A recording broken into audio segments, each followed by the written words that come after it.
Do you remember? It hadn't been that long ago. You have to remember. Do you remember that when the quarantine aspect of the pandemic began to take effect in most churches, that what happened was a lot of churches decided to become online churches? You remember that? Of course you do. You have to remember that. It was one of those paradigmatic shifts. There were two things that happened almost immediately. Again, some churches took a little while longer, but the churches figured out that they could use a iPhone or smartphone to record their services, and they figured out that they could post them, and they could post them on YouTube or Facebook, or they could post them on their own website if they had it. They found out how easy it was. And the second thing that happened was that they began to take digital funding for the church as well too. So online giving became pervasive too. Those are two things that happened. Now, what has become of both of them? Well, we're going to focus on one of them, which is online attendance, and that is going to be our focus in this brief podcast called Church Answers, the Church Answers podcast. Thank you, Belay. You have allowed us to provide this ministry for free to our audience on their favorite podcasting app to listen to it, or on YouTube if they happen to be watching it. And we're so grateful to Belay, because Belay is where we at Church Answers have turned for years and years and years to find contract workers, to find assistants, and they also offer bookkeepers and other positions that just will help your organization just in ways that you cannot imagine. Every time I've recommended Belay, every time I've gotten a thank you. People were hesitant to do so. Do I really want to do that? But they have. And they have been a remarkable partner to Church Answers, and I'm so grateful that they are our partner too. So if you want to start learning to delegate, putting some of those tasks on someone else where you can do those things that you have been called to do, so you can have more time and energy to move your church or your business forward, so you can work more on professional development, I heartily recommend you go to Belay. Also, Belay has a great book. We'll continue to mention that. It's an ebook. If you haven't taken time to download it, do so now. It's called Delegate to Elevate. It's a free ebook, and it is incredible, and it will whet your appetite for getting people on your team that can help offload some of the things that you don't want to do, so you can do the things you have been called to do. You can get the free ebook. You can check the show notes, and the link is there, or you can go to belaysolutions.com/Tom Rainer. That's belaysolutions.com/Tom Rainer. That's THOMRAINER. Remember to put the H in Tom. It's weird because I am weird. Here's our question at Church Answers.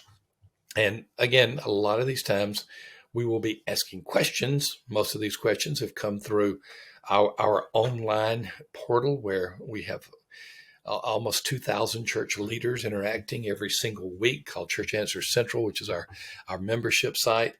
And this question has come up many times in different forms. The question is this: why is online attendance declining? Why is online attendance declining in most churches? Okay, well, the first thing we need to ask is it? Is online attendance declining? The answer is yes, it is. Now, if you say, not in my church, good, but you're an exception. I don't have the precise numbers, but I would bet that it's well over 90% of churches in America, from the peak of their attendance, usually during the quarantine portion of the pandemic, to the day, that they have seen significant decline. Why is that? Why has decline begun to be so pervasive in many churches in online attendance? Now, I did mention a first question on this, and that is churches moving to digital giving. That increased dramatically. I was talking to a friend of mine that is the CEO of Tithely, and Dean Sweetman told me that they saw some tremendous growth during the pandemic, but they were growing anyway. And it's been fascinating to see those organizations that provide digital giving and how they have been affected, usually positively, by what happened during COVID and beyond. So online giving increased. Online attendance, not at all. The peak probably occurred relative to where the quarantine was from the church. And somewhere before the end of the quarantine, you probably saw a peak. Now, how do you count online attendance?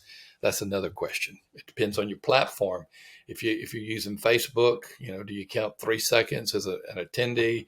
Do you presume that there are more than one person watching from that, and you use a multiple?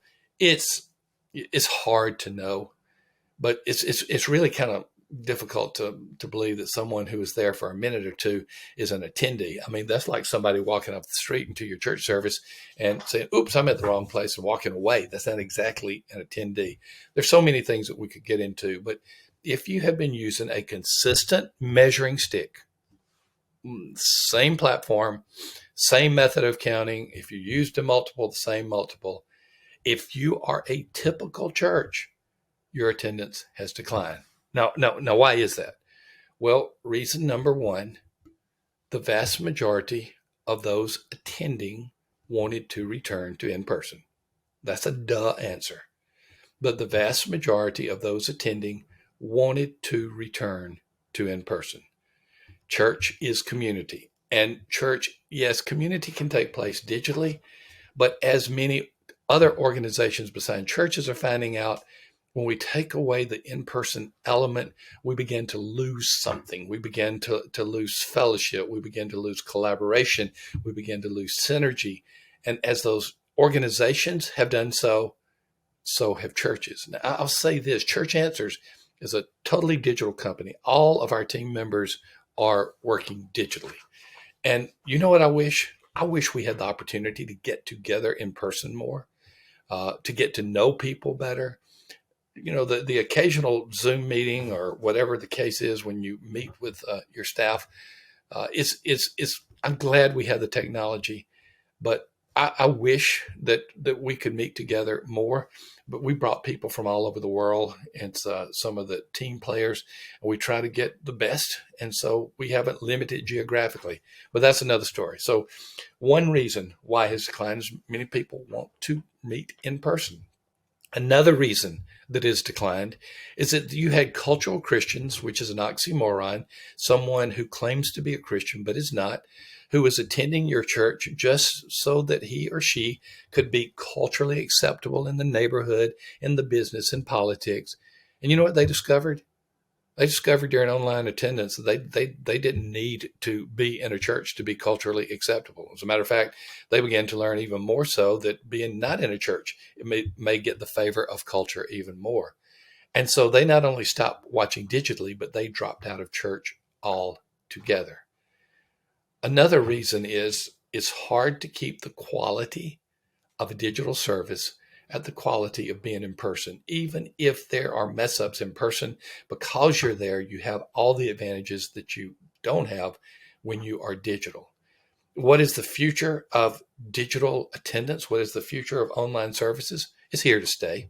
It will always be great for our shut-ins, for those who may have to travel on a particular weekend, for those who have some type of illness, and for those who don't fit any of those categories. It's always going to be available. But in terms of it, for most churches, being this powerful new venue for them, we don't see it that way. Again, if that is your church is an exception. But we see far more churches with declines in online attendance than any who have said they've held their own since the pandemic quarantine to today. So, is online attendance declining? Absolutely. There are good reasons for it, and then there's some reasons that are maybe somewhat of a mystery. But when the bottom line is there, fewer people are attending online than they have at any point since the pandemic. Once again, thank you, Belay. Let me remind you to go belaysolutions.com/Tom Rainer. That's THOMRAINER to get your free download of Delegate to Elevate. If you listen to the first part of this particular episode, you know that we are a big fan of Belay, and we think that they can offer your church or your business some services that are incomparable in the marketplace. So please consider Belay. Once again, let me remind you that we release 3 episodes every week, and we have released 3 this week. Episode number 10, this one, which is number 12, and then 11 has also been released too. So listen to 10, 11, and 12. They're available this week, or if you want to just pick one, they're only about 10 minutes in length. Thank you for being a part of Church Answers, the Church Answers podcast. I'm going to get that definite article in before I start getting in a habit. Otherwise, the Church Answers podcast. Thank you for being a part of it. Continue to listen and to watch on YouTube. Hey, where you can, give us a rating and review or subscribe at YouTube. Get the word out, because we really want you to be here as we continue to answer questions that you may have. Hey, folks, this is a PS to our podcast. We got some exciting stuff that we want to offer you absolutely for free. Sam, when you think about predictive factors in a church's growth, if you take out demographics, what are some things that come to mind? Just 2. I mean, don't give me a list of 10. Just 2 or 3 things that come to mind on predictive growth of a church. Well, evangelism, and whether the church is doing it or not. Bingo. And then I will add, is it an ongoing evangelism emphasis? Double bingo. Well. And maybe something about leadership and their commitment to that. So all of the above. Evangelistic churches have evangelistic pastors. Is the staff, is the lead pastor doing the work themselves? We have a free download for you, and it's actually a sheet that you can self-score. You answer 20 questions, anywhere from strongly disagree to strongly agree, and we come back and we predict what your growth rate is going to be for the next year in worship attendance. It's not a perfect tool, but it's a good tool. There's a link to that for the attendance predictor. Look in the show notes. You'll absolutely love it. That's cool. We'll see you soon.